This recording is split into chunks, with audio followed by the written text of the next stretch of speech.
We're ready to go. This is surveying. You guys have been given a couple YouTube videos for vertical curves. I thought I'd put my 2 cents worth in and go through a problem to show you a little bit of how I play with it. So I'm going to run through one of them and we'll find out if it ends up being exactly or very close to what you think it should be. And I'm looking for a couple of equations right here. I got them. Okay, let's head forward. I'm going to put a piece of paper right there so I know where I'm at. Okay, hopefully this makes sense. A vertical curve takes two gradient lines and intersects them at a point called the point of vertical intersection. So a gradient line is just a straight line that you go down if you were heading down to the bottom of the trough. So this is the PVI, point of vertical intersection. Same as a horizontal curve, PI, but this is tipped, so it's a vertical. Okay. Point where we start is the beginning of the vertical curve. Where we end is the end of the vertical curve. Okay, the length, of course, is from end to end on a bird's eye view. It's not the length of the curve, it's the horizontal projection of the length of the curve. So it's a bird's eye view, looking right straight down on it. And we're doing a equal leg, so it's half and half. Half to the left, half to the right. So I've got a problem here. Problem says this curve is 300 foot long. That means this is 150 and this is 150. So I got 150 feet on each side of the PVI. It says the PVI is at station 30 plus 30. Okay, and it says that I'm heading downhill at 3.2%. And then I'm heading uphill at 1.8%.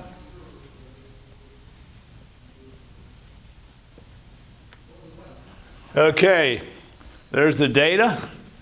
It also says I got an elevation right here of 465.92. And it wants me to go ahead and design the curve. And in this particular case, they did do it at full stations. A full station means that the end of the station is 0, 0. A half station would be at 0, 0 plus 50, 0, 0.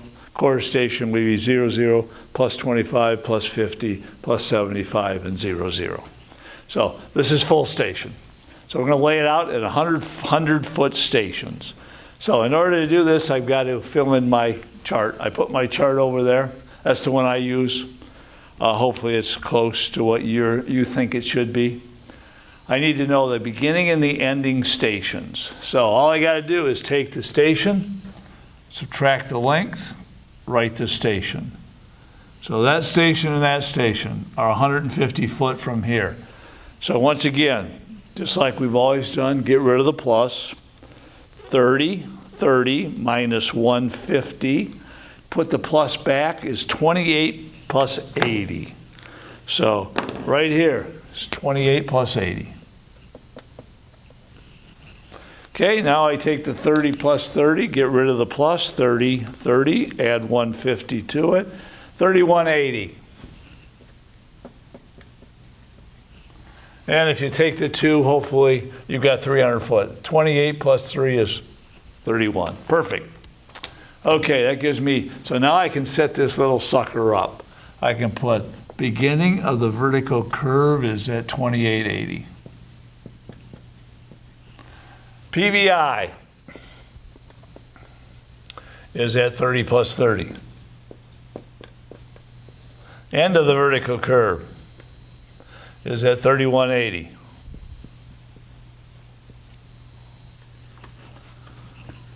And I'll do this and close it off and extend it down. And now I'm in pretty good shape. Okay, there's the basic outline. Now, somewhere in this mess, the curve bottoms out. This is a sag curve. If it was going the other way, it would be a crest curve. So somewhere it bottoms out. So if you had watched the video and looked at your book, you'd have found out that on page 1721 of your text, it tells me where that bottom out is.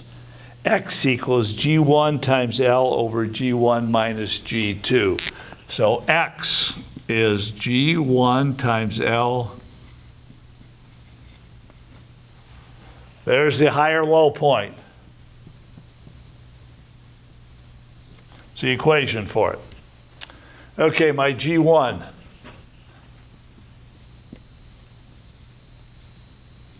L.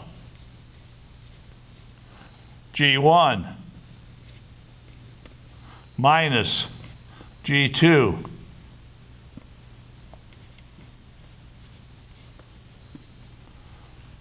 take and do the math. I've got what? 0.032 times 300 divided by 192 feet. Okay, what does the X mean? The X mean 192 feet from the beginning of the curve is where the curve bottoms out.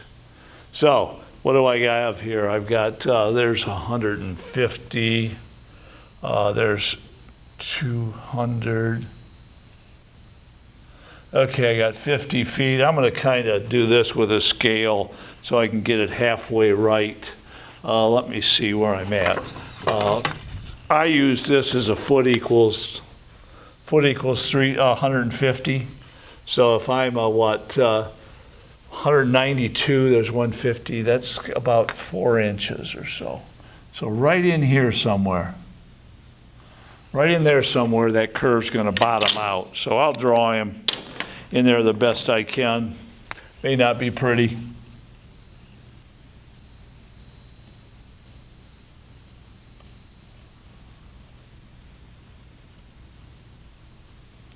There's my curve, and the bottom is at 192. So 192 feet over is the low point. So station to the low point, beginning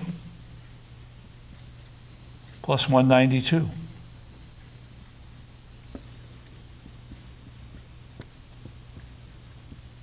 So take 2880, get rid of the plus. 2880 plus 192 gives me 3072. So I'm going to put the plus back in. So down here, 3072. It looks like it can go right here.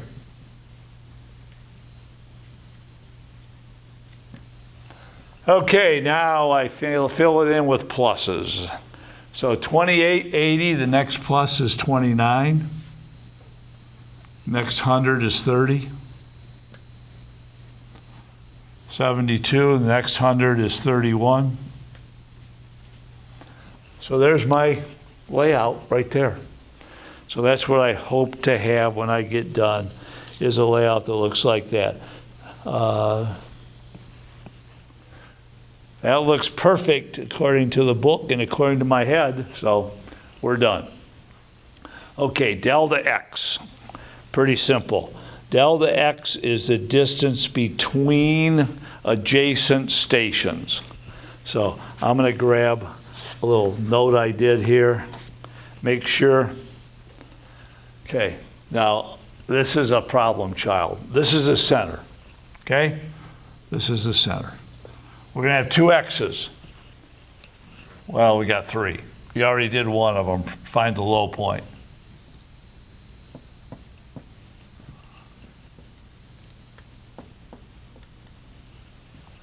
Okay, our X's run from the beginning to the middle and back from the end to the middle. So when I do this thing, I'm going to be heading towards the center from each end.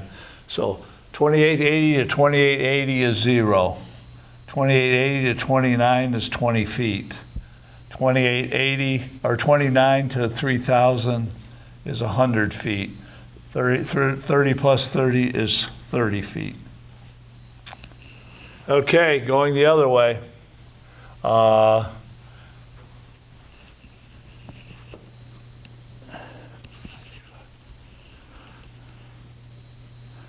Okay, I'm going to go back the other way now. 80, this is 20 feet. This is 72 feet. And I'm going to put a 30 here. And a what? 42 feet? Does that look good to you? 30 to 30. If I walk down 20 feet there, 100 feet there, 30 feet there. 20 feet there, 70, oh, this is 28. 28 feet here, and 42 feet there. Okay, now the X is the sum. So all I got to do is walk from the beginning to each station. From here to here is 20. From here to here is 120. From here to here is 150. From here to here is 20. Here to here is 48. Let's see. 48. What the hell's going on here? Why don't you stop it for a second, Masa?